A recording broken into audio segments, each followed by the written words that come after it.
नमस्कार दोस्तों, सोचिए अगर एक छोटा सा समूह सिर्फ 10-12 लोगों से शुरू होकर समय के साथ लाखों लोगों का एक विशाल संगठन बन जाए। अगर एक ऐसा नेटवर्क हो जो बिना किसी प्रचार प्रसार के चुपचाप समाज के हर कोने में अपनी जड़ें मजबूत करता चला जाए और जिसका उद्देश्य सिर्फ एक ही हो, समाज को जोड़ना, देश को मजबूत बनाना और लोगों के भीतर एक अनुशासित जिम्मेदार नागरिक तैयार करना, तो क्या वह संगठन साधारण कहा जा सकता है? आज हम बात कर रहे हैं राष्ट्रीय स्वयंसेवक संघ यानी आरएसएस की, जो सिर्फ एक संगठन नहीं बल्कि एक विचार, एक परंपरा और एक ऐसी कार्यप्रणाली है जिसने लगभग एक सदी तक लगातार समाज को प्रभावित किया है। यह कहानी है एक ऐसे सफर की जो बहुत ही साधारण तरीके से शुरू हुआ लेकिन आज एक विशाल रूप ले चुका है। इस कहानी की शुरुआत होती है 1925 से, जब देश अंग्रेजों के अधीन था और समाज कई हिस्सों में बंटा हुआ था। उस समय एक विचार सामने आया कि अगर समाज को संगठित किया जाए, लोगों में अनुशासन और राष्ट्र के प्रति समर्पण की भावना जगाई जाए, तो एक मजबूत राष्ट्र की नींव रखी जा सकती है। इसी सोच के साथ आरएसएस की स्थापना हुई।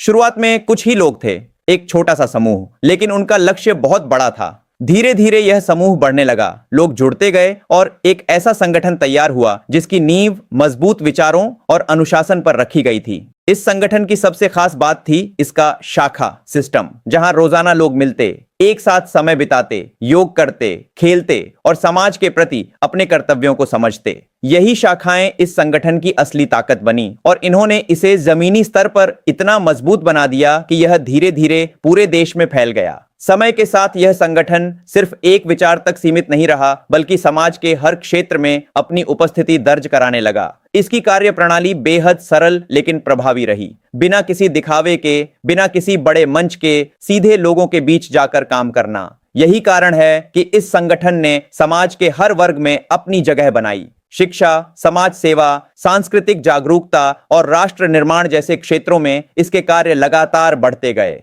यह संगठन हमेशा इस बात पर जोर देता रहा कि एक मजबूत समाज ही एक मजबूत देश का आधार होता है और इसी उद्देश्य के साथ इसके स्वयंसेवक लगातार काम करते रहे। अगर हम इसके कार्यों की बात करें तो यह संगठन हर उस जगह दिखाई देता है जहां जरूरत होती है। प्राकृतिक आपदाओं के समय राहत कार्य, गरीब और जरूरतमंद लोगों की मदद, समाज के कमजोर वर्गों को सहयोग देना, यह सब इसके कार्यों का हिस्सा है। खास बात यह है कि यह काम बिना किसी पहचान या प्रचार के किया जाता है। स्वयंसेवक सेवा को ही अपना कर्तव्य मानते हैं और बिना किसी अपेक्षा के समाज के लिए काम करते हैं। यही भावना इस संगठन को बाकी संगठनों से अलग बनाती है और यही इसकी असली पहचान है। इस संगठन की सबसे बड़ी ताकत है इसका अनुशासन और इसकी निरंतरता। दशकों से लगातार एक ही उद्देश्य के साथ काम करना, बिना किसी रुकावट के आगे बढ़ते रहना और हर परिस्थिति में खुद को ढाल लेना, यह इसकी सबसे बड़ी विशेषता है। समय के साथ इसने खुद को बदला, नए तरीकों को अपनाया, लेकिन अपने मूल विचारों को हमेशा बनाए रखा।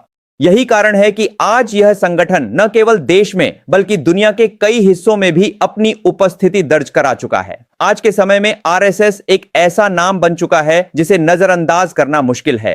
इसकी शाखाएं हजारों शहरों और गांवों में लगती हैं, लाखों लोग इससे जुड़े हुए हैं और इसका प्रभाव समाज के कई स्तरों पर दिखाई देता है। यह संगठन लोगों को जोड़ने, उन्हें एक दिशा देने और उनमें एक सकारात्मक सोच विकसित करने का काम करता है। इसकी कार्यशैली यह सिखाती है कि छोटे छोटे प्रयास मिलकर एक बड़ा बदलाव ला सकते हैं। अगर भविष्य की बात करें तो आरएसएस की भूमिका और भी महत्वपूर्ण हो सकती है। जिस तरह से यह संगठन नई पीढ़ी को जोड़ रहा है, उन्हें अनुशासन और सामाजिक जिम्मेदारी का पाठ पढ़ा रहा है, वह आने वाले समय में देश के लिए एक मजबूत आधार तैयार कर सकता है। सामाजिक एकता, सांस्कृतिक पहचान और राष्ट्र निर्माण के क्षेत्र में यह संगठन और भी बड़ी भूमिका निभा सकता है। इसकी संरचना और इसकी कार्यप्रणाली इसे एक स्थायी और प्रभावशाली शक्ति बनाती है। अंत में अगर हम इस पूरे सफर को देखें तो यह साफ नजर आता है कि आरएसएस सिर्फ एक संगठन नहीं है, बल्कि एक निरंतर चलने वाली प्रक्रिया है। यह एक ऐसा विचार है जो समय के साथ और मजबूत होता गया है, जिसने समाज को जोड़ने का काम किया है और जो आने वाले समय में भी अपनी इसी भूमिका को निभाता रहेगा। एक छोटे से प्रयास से शुरू हुआ यह सफर आज एक विशाल रूप ले चुका है और इसकी यही यात्रा इसे खास बनाती है।